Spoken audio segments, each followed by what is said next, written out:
Greetings, my name is Rob Cipriano. I'm a board certified police and public safety psychologist and an advisory board member for Cortico.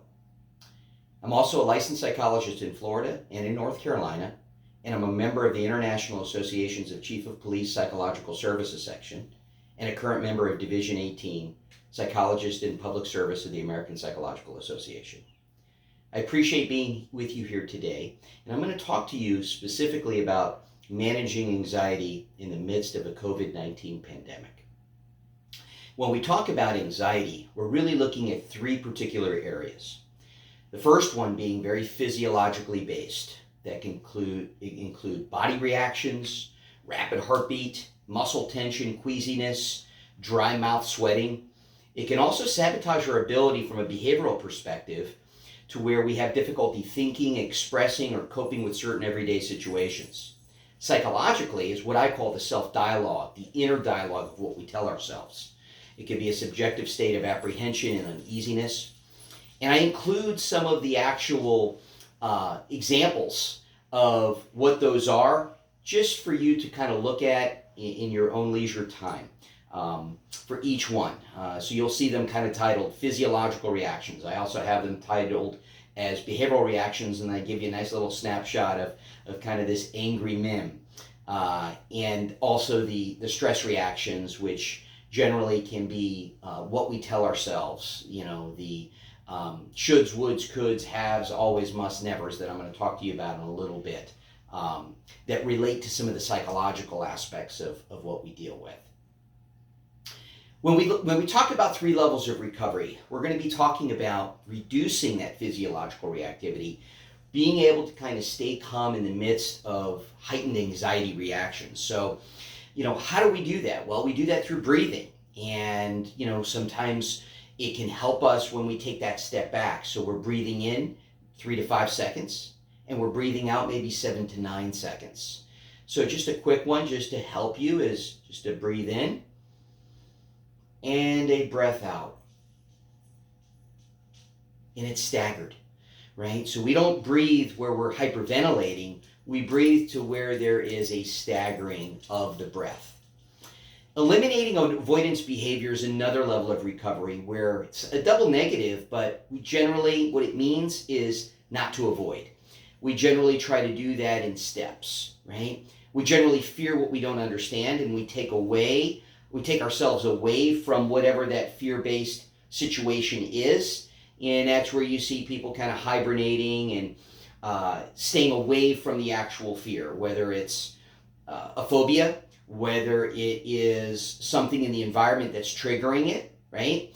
And that's generally very, very common with human behavior. But in this case, we're going to talk a little bit about how we systemically don't avoid, and we cannot avoid here. And I'll show you how to do that in a little bit. And then the key thing is changing the subjective interpretations or self-talk, which can perpetuate a state of apprehension and worry. So what we tell ourselves, I have a simplistic phrase: thoughts become words, words become actions. Anxiety can appear in different forms, just like I was mentioning to you about phobias. So one of the key ones is phobic reactions.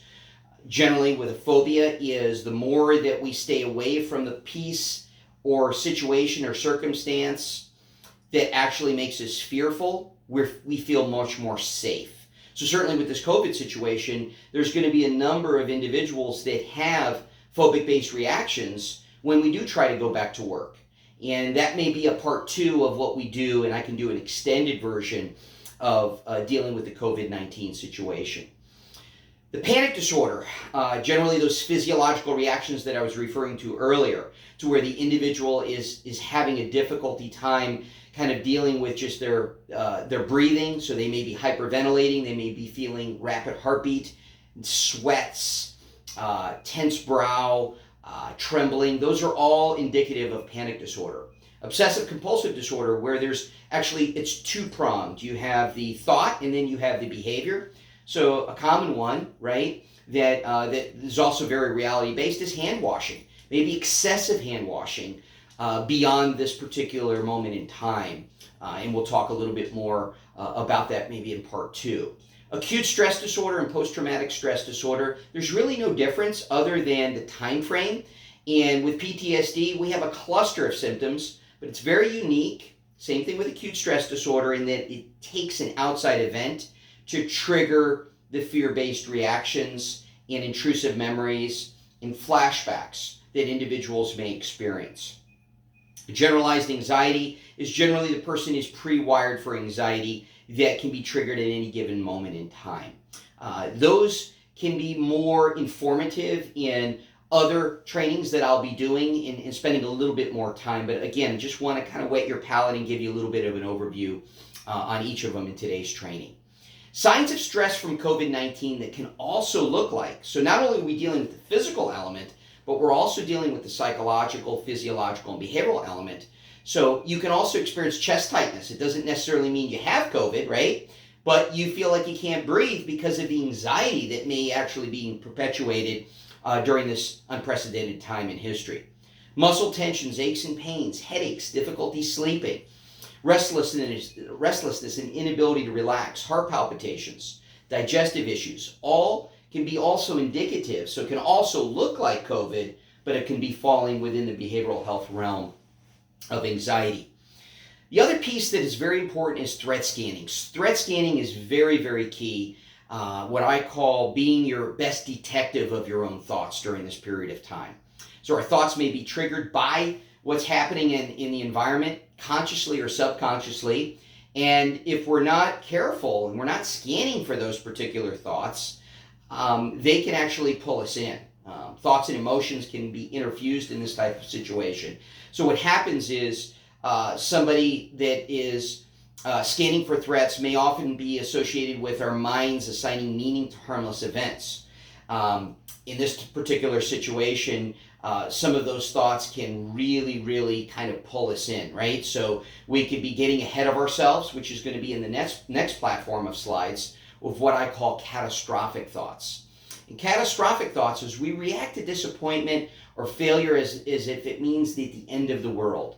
So in this particular example, dealing with COVID-19, I feel a sore throat coming on and I may end up on a ventilator and I may die. So the person went from 0 to 60 in a nanosecond. And as that person starts kind of getting pulled in, they may now trickle into some of those physiologically based reactions that I was just talking to you about. So that inner dialogue is very important. One of the things that I think is very key in this situation is to be mindful of is what I call the absolute words in our minds. Shoulds, woulds, coulds, always, musts, and never. Is they're absolutes and they formulate what I call expectation-based types of thinking. All of this is tied in, again, with that fight or flight response. Fight or flight responses are what I call changes in dealing with your environment. So we have healthy responses, which are basically your typical responses. If there's a threat, we either avoid or we fight, depending on what that threat is.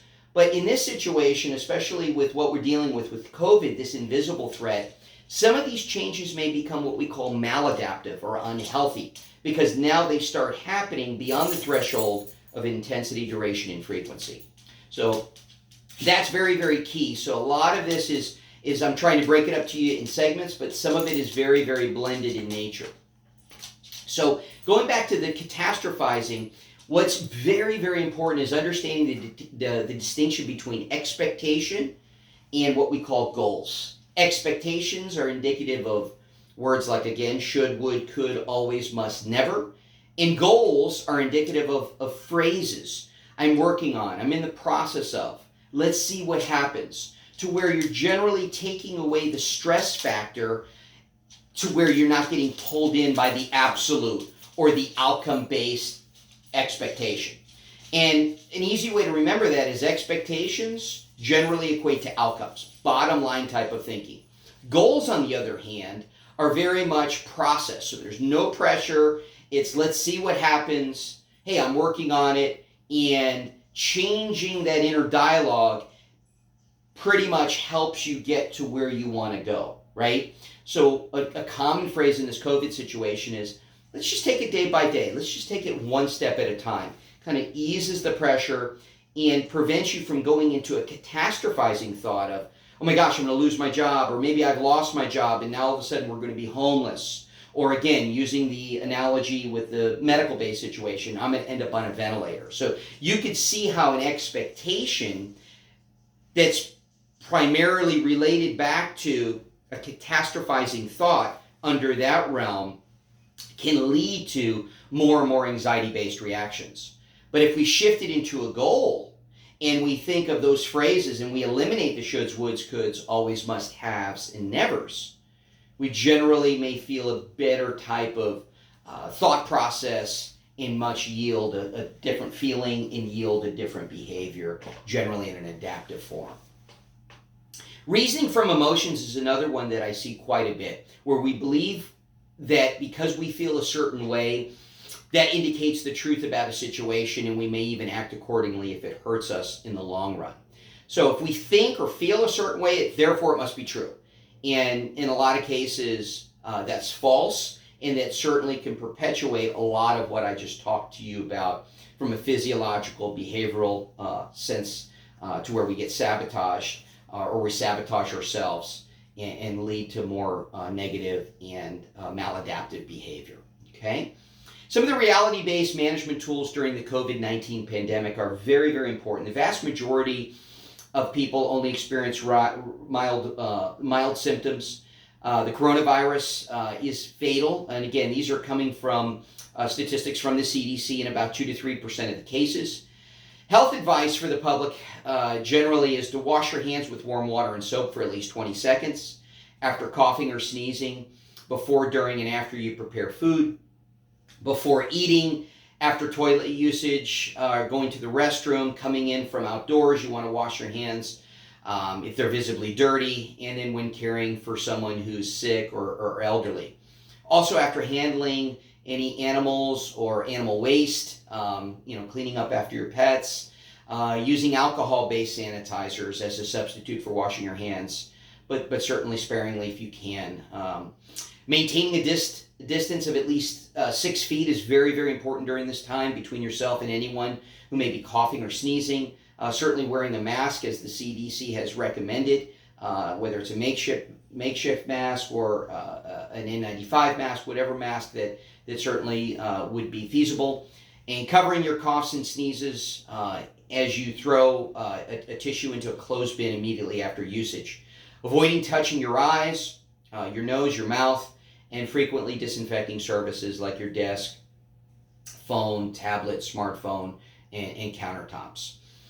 Going back to some of the physiologically based reactions, relaxation is very, very key here. And I give you an indication in the PowerPoint that I have for you, so you can kind of certainly follow along. But some of the benefits of relaxation are decreasing heart rate, decrease in respiration, blood pressure, skeletal muscle tensions, metabolic rate and oxygen, certainly helping you with your skin response and your analytical thinking. Those are all benefits. And again, going back to what I said a little while ago, breathing in 3 to 5 and breathing out 7 to 9. And generally trying to get that anywhere between, if you could, between 4 to 7 minutes would be ideal. And you're doing that throughout the day to kind of help you with that sympathetic and parasympathetic nervous response system. And generally, what I mean by that is that fight or flight reaction, right? We want to kind of control that and temper that during this particular time. So relaxation is very key. Parallel or pretty much simultaneously with that, again, is going back to that self-dialogue, that self-talk, where an external event triggers an interpretation of what that event is, and then now triggers feelings and reactions. And it pretty much goes hand in hand like that. It's very, very automatic. So, for example, what ifs are another one that we really, really want to curb during this situation. What if I panic? What if something goes wrong? What if I can't handle it? So that's something we want to be mindful of, going back to being the detective of our own thoughts. So really, really being mindful of that, trying to control that what if, and trying to also replace that with a self-supportive statement that can reinforce our ability to cope. Very, very key during this time. Some of the tools and phrases that are very key that you can start really acquiescing to and adhering and putting into your life, right? What is the evidence for this? So you ask yourself, or you write it down. Is this always true? Has this been true within the past? What are the odds of this really happening to me if I'm doing all these measures and taking care of myself? What is the very worst that could happen? Yes, okay, we want to get some sense of reality, but the chances of that, right? Also counteracting that thought so we don't end into a catastrophic or an expectation-based type of mindset. And the last thing is looking at the whole picture. Really evaluating the whole picture is very key during this particular time. Our thoughts generally have many, many clusters, and I've only given you a snapshot of them, but there's also ones such as inflated negative outcome, distorted thinking, overgeneralizing, to where you take one situation and then it's pretty much personified to an everyday type of situation. I made a mistake, therefore I am a mistake, or I am a failure, right? So you overgeneralize one aspect, and now it just kind of takes a life form of its own. Did I clean enough in the house? What if I've exposed someone? I'm a failure. It's not perfect. Those are other ones that really can kind of generate a lot of anxiety and fall under that catastrophizing and that expectation-based type of scenario that I just mentioned. So really trying to get into the goals. I'm going to do the best that I can with what I have, with what my supplies allow me to do, right? Keeping things in moderation, find that sense of balance. That would fall more under the goal hemisphere of what we're talking about. Some of the contributing base factors that contribute to resilience are optimism, effective problem solving, faith, sense of meaning, self-efficacy, flexibility, impulse control, empathy, family, close relationships, and importantly, spirituality. Those are very, very key aspects and intangibles that really help us in the long run with developing resiliency. And certainly I can talk more about that. I could probably talk for weeks about these particular variables, but that will be coming.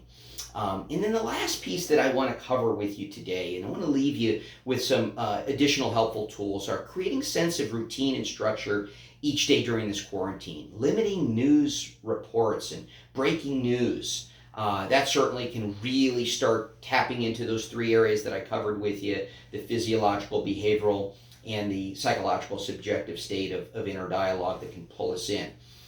Involving oneself in self-help, independent hobbies within the home, completing one house project at a time, not having all these multiple projects going on where things are in disarray.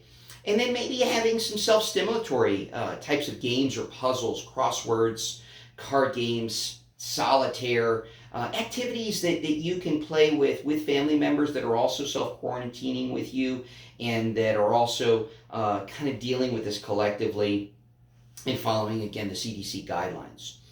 I first and foremost want to thank you so much for your service as first responders out there. You mean tremendously a lot to Cortico, and I want you to stay safe, healthy, and happy for years to come.